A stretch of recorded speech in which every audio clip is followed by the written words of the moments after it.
Hey there, bud. Welcome to Master and Done Garage. My name is Andrew, and today it's going to be a little bit different. I'm going to actually be doing mechanic work. Ooh. So today I'm going to be working on this Mazda, which is basically a Ford Ranger, but it's got the V6 in it. It's a push rod motor, and I'm going to be doing head gaskets and water pump. But I'm going to be doing head gaskets and replacing the heads. So what I'm going to do is I'm going to hand you off to voiceover Andrew. Hey everyone, voiceover Andrew here. First thing you want to do is pop the hood because you can't work on anything otherwise.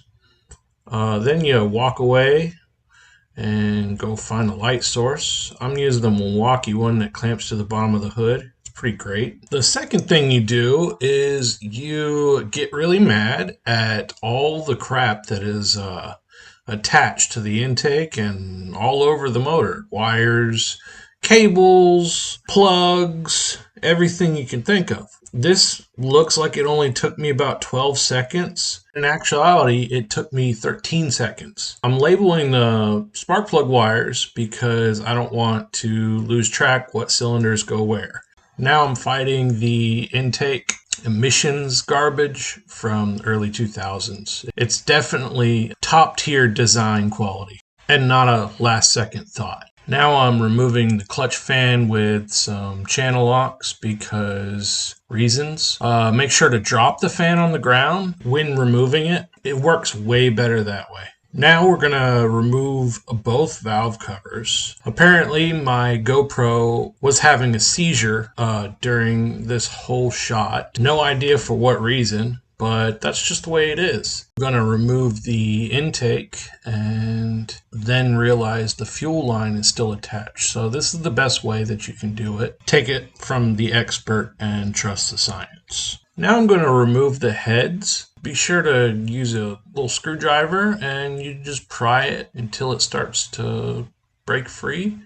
And this one, you try it with a screwdriver first. Then you realize that you have stuff still attached.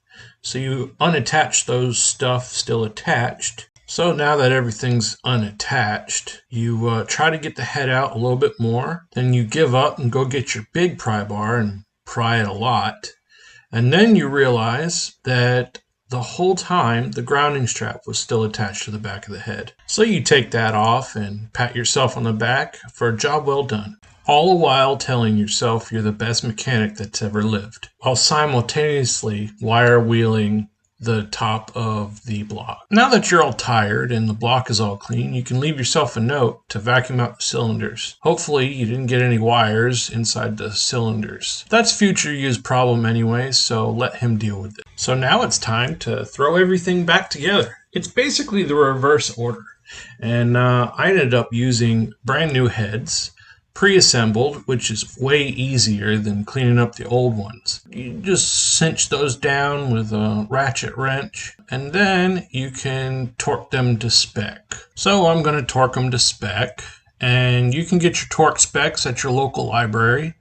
As long as you have a library card, they can give you the torque specs for pretty much any make and model. Be sure to ask them about the torque sequences too, because that matters as well. You don't want to torque them backwards and then have a bad time later. Once the heads are all torqued, you can put some RTV on the water crossover for the intake, as well as the front and back intake seal. And make sure to glob that stuff on. Once you got the intake gaskets, you can throw in the intake and torque that down. I just hand tightened it. Then you're going to want to throw in all your push rods. Push rods are rods that push. It's pretty self-explanatory. Then you're going to want to throw in your rockers and make sure you line up your push rods with your rocker arms. And then you snug those down. You can get the torque specs for any make and model rocker arms at your local farmer's market. Now it's time for, yep, you guessed it, valve covers. So yeah, just throw on your valve covers, tighten them down, throw them on there and tighten them down, and then you throw them on there and tighten them down. The next step in the process is to squish around the spaghetti. Then you throw in your intake gasket. Then the intake. Now we're nearing towards the end here, and I'm going to throw on the alternator. Once you complete throwing on the alternator, now your alternator is thrown on. And then all of a sudden, boom, your SEMA build is done. Now I'm going to pass it over to on-camera Andrew. Good news, everyone. She's running. No knocks, no ticks.